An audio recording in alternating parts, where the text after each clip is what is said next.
Good morning, beautiful people. I'm sitting up front this morning. I am freezing. It's cold. I just got back. I had to go pick up an 11-pound turkey this morning. I'm like, yes, finally got one for this year. Other than that, we haven't been having turkey for Thanksgiving.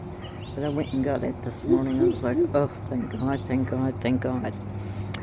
But I wanted to talk about yesterday.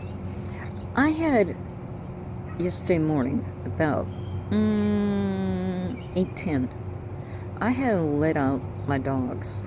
Now the oldest one, she's fixing to be 12 in just a few more months.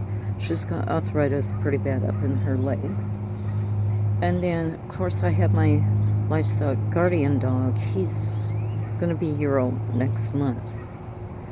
Well, all of a sudden I'm kind of watching from the back door. We have a huge window up on the back door. I'm trying to keep an eye up on her because the puppy, he still runs around the yard and he'll bump into her. So I was like, well, I didn't want that or anything, so let me keep an eye up on him to make sure he's not bumping into her and hurting her by accident, because I know it's not intentional, him getting the zoomies around the yard and bumping into her, so that way I can quickly put a stop to it and bring them both up inside the house. Well, she had stopped what she was doing, and I was like, what is she doing? She kept just looking up at the fence. It's slightly over a 6-foot-tall metal privacy fence. I was like, what is she doing? What is she doing? Sure enough, I was like, maybe she's watching the squirrel. I was like, no, she would already taken off running towards the fence if it's a squirrel, like she does on the back fence.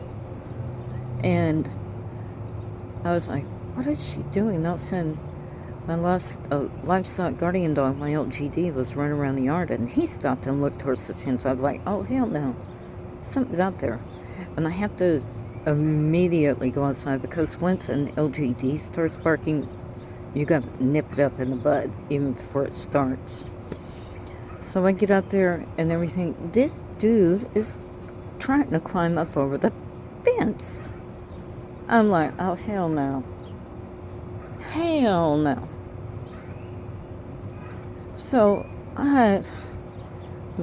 my LGD, he took care of that. No, he didn't bite him or anything. The dude saw how big my livestock guardian dog is. He didn't want none of that. None of it. So he thought twice about, I'm not climbing this fence or anything.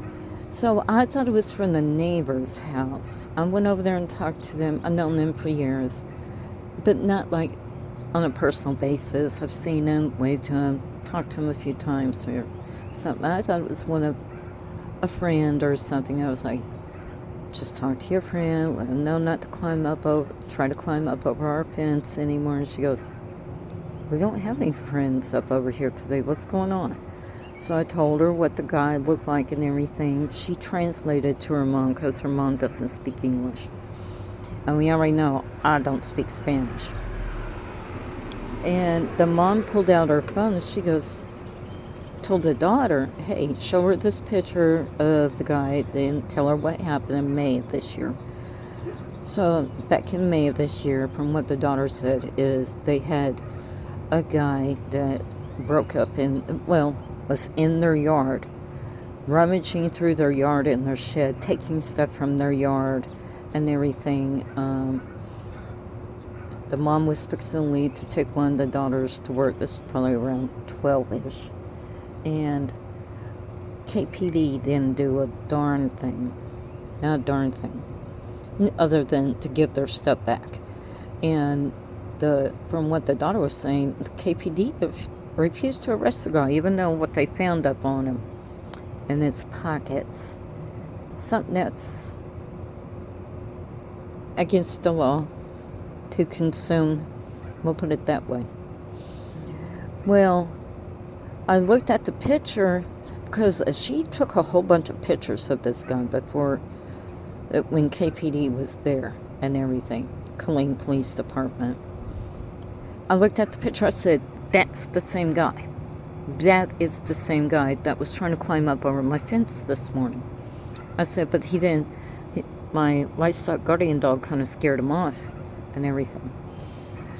Well, she said, check your shed. The daughter did. So I came back to the house. I'm talking to my husband and everything. We decided to go out there and check the shed. The dude had broken into our shed. He had broken into it. Almost all of my clothes are gone. Almost all of them.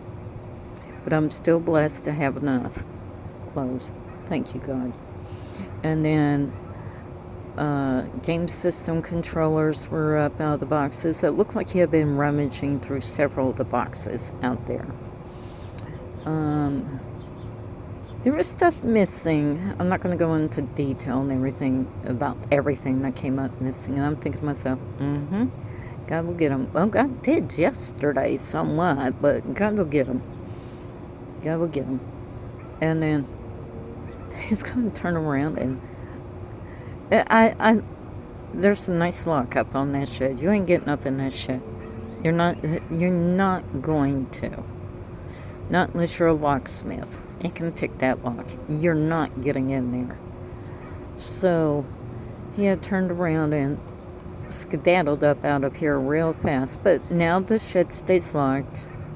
I wasn't too worried up in the past.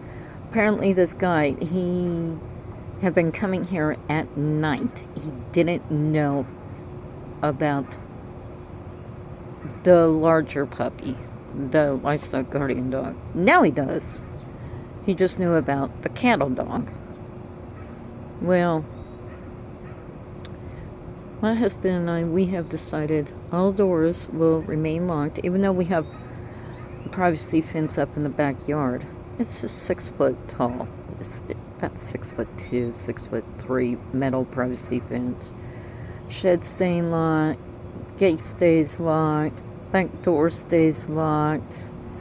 I mean, we're just keeping the house locked down like Fort Knox. Everything stays locked. Windows, doors, gates, everything. Everything's staying locked. We're not doing this no more. No more. Nah. So, alright, beautiful people. Y'all come back now, you hear?